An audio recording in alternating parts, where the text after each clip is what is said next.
As you've seen already, USDA zero-down loans are restricted to properties that are in eligible areas of the country only. Now, every state has some eligible areas, and some counties are actually entirely eligible. For example, in California, the following 20 counties that you see on your screen are entirely eligible for zero-down financing. This means that all geographic areas in those specific counties are entirely eligible for this particular loan. However, some counties, in fact most counties, like for example Riverside County in California, have both eligible and ineligible areas. Now, when the USDA rural development was first set up, it was to target populations that had 10,000 people or less. However, exceptions can be made for populations of 25,000 to 50,000, depending on how far they are from urban areas. So the million-dollar question is this. You've gotten pre-approved, you've got an agent, a realtor that you're working with, you're about to go out there and look for some homes, and you want to know which areas are eligible and which are not. Let's take a look. The USDA has set up a website where you can search either by an area or a property address. If you go to the address on your screen that I'm clicking on and look under property eligibility and then click on single family housing, you'll see that you have two options that show up on your screen. On the left, you can search by property address.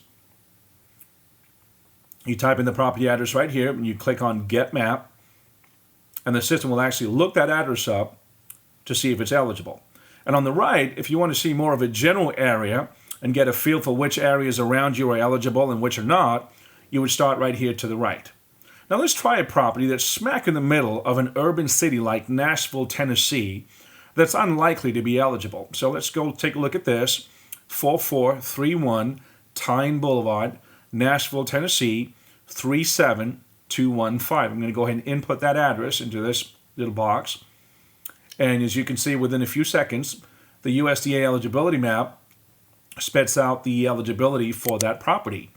Now, it's a darkish orange color, and there's a clear note on there that says this address is not located in an eligible area. Now let's try this other address in what's somewhat of a more rural community in California.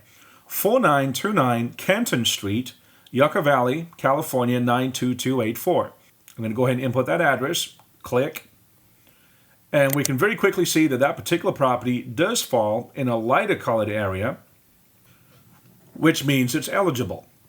Now, as we said earlier, what if you don't have a specific property address in mind, but you want to get a general feel for which areas around you are eligible and which are not? You know, sometimes a simple railroad track can actually separate what's eligible and what's not. In Temecula, California, for example, Red Hawk Parkway, in a beautiful neighborhood, separates properties on both sides. One is eligible, and if you walk right across the street, the other is not.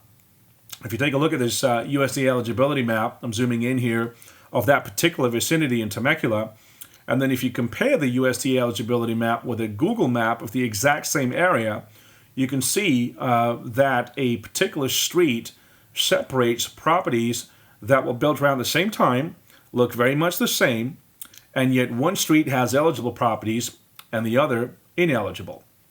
So let's pick an area and see how the eligible and ineligible areas show up. I'm a little biased because at the time of this recording, I live in Riverside County, California. So I'm going to go ahead and click on California. And you'll see that even though California has 58 counties, only 30 are listed. Now this is because, as I said earlier, the other 20 in the state of California are entirely eligible.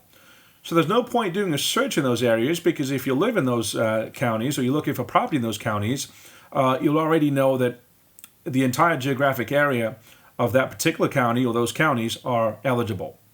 So only 38 of the 58 counties in California have both eligible and ineligible areas. Now I'm going to go ahead and click on Riverside County, and the page brings me to a general map of the local area. Now, it's difficult to tell anything from what I'm looking at here. Now within the local area, I'm particularly interested in Sun City, California. So I use the zoom in button to zoom in. Now if I want to pan from left to right, for example, I just place the cursor on top of the map and move the hand around. And as I zoom in some more, I can tell vaguely, approximately, which streets act as the borders for the lighter color eligible areas and for the orange ineligible areas. Now, your realtor should be familiar with these eligibility areas, and if they're not, feel free to send them a link to this video. Now, keep in mind that in addition to the areas designated within this USDA map, certain areas have been designated special for eligibility purposes, even if the eligibility maps do not indicate so.